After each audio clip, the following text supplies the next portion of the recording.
Food trucks deliver happiness and nourishment. Food trucks, a convenient way to dine.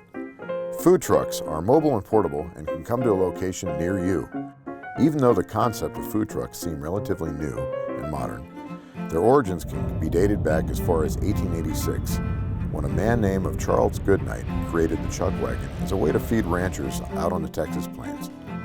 But what we consider to be the origin of today's modern food truck is the Oscar Mayer Wienermobile, created in 1936. This food truck would drive across the country to random cities and serve hot dogs to the community.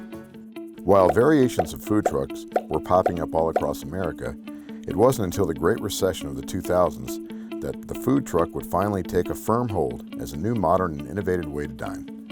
With the help of social media, customers could provide reviews with instant feedback, and they drove the food truck industry to greater heights themselves. As with new technologies and innovations, so come new unforeseen dangers.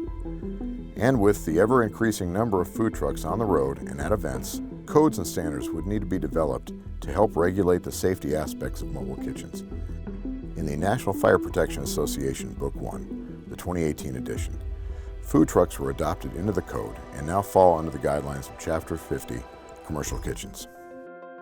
Here in Clearwater, as an attempt to mitigate any potential disasters from occurring at a food truck event, we have created a single standardized inspection form that we use on all food trucks we inspect.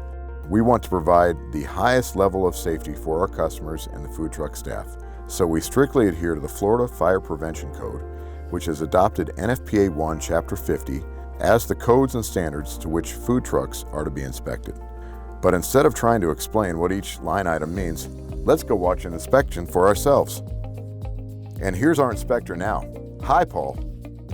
To begin the inspection, Paul will gather some pertinent information about the food truck, such as the owner's information, license plate, permit number, and the address where the food truck will be stored. Paul begins the inspection on the exterior of the vehicle and is now focusing on the propane tanks to make sure they are securely fastened and that a system shutoff valve is accessible. Now that Paul has inspected the exterior components, let's go inside. The first thing Paul is now looking for are the proper extinguisher types and that they are current on their annual inspection tags. Next, Paul is moving to the cooking area, where he will inspect the hood and the suppression system, making sure there is no grease buildup and proper positioning of the nozzles. There should also be a manual shutoff valve that activates the suppression system and cuts off the gas supply. Notice the attached inspection tag. Both the activation handle and the hood suppression system must have current annual inspection tags. Along with the suppression system, the exhaust hood itself must be cleaned on a regular set interval depending on the amount of cooking being performed. While it is the owner's responsibility and good practice to clean the exhaust grates as frequently as possible, the complete hood system and all its components must be maintained by a certified commercial hood cleaning company who will then place their sticker of completion on the side of the hood. Paul also notes the presence of a carbon monoxide detector as a key safety feature that's required. Thumbs up must mean it's good.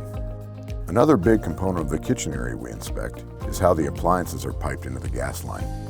Due to the recent and more frequent occurrences of food truck explosions, the newer editions of NFPA 1 Chapter 50 Section 7 requires that each gas appliance is to be piped out of the kitchen area through the floorboard and is attached to the T-pieces or the manifold systems underneath the vehicle.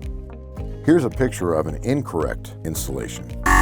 Note how there are multiple connections tapped into the gas line located inside the food truck. Here is what it should look like. Look closely at how each appliance gas line exits the floor independently and then attaches to the T-pieces or manifold underneath. NFPA Chapter 50 Section 7 clearly states the gas piping shall be installed to enter the vehicle through the floor directly beneath or adjacent to the appliance served, as well as, if a branch line is installed, the T connection shall be located in the main gas line under the floor and outside the vehicle. It is the responsibility of the owner to make sure the piping and gas lines are compliant. Of all the components of a food truck, the potential for an unnoticed gas leak and then explosion poses the greatest threat to horrific injuries and loss of life. Here in Clearwater, we pride ourselves on providing the best experiences to the public we serve, and that life safety is our #1 concerns in all aspects, regardless of building type or mobile food truck. Thanks for going on this informative journey with us. Hope to see you standing in line at the next food truck event.